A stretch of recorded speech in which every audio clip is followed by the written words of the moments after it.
Guten Morgen. Heute Punkt. Pen, Pi, Pissen, Picht, Passt, passiert. Zum letzten Mal mit Thomas Gottschalk.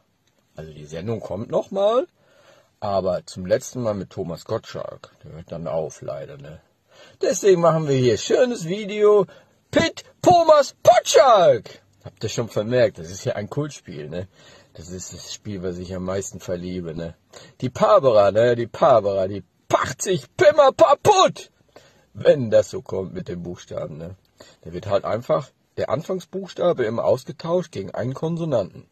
Wie viele Konsonanten hat das Alphabet? Überlegen. Und, weißt du's? Ich weiß es, ich weiß es. 26 minus 5 Selbstlaute, sprich Vokale. Also 21 Stück.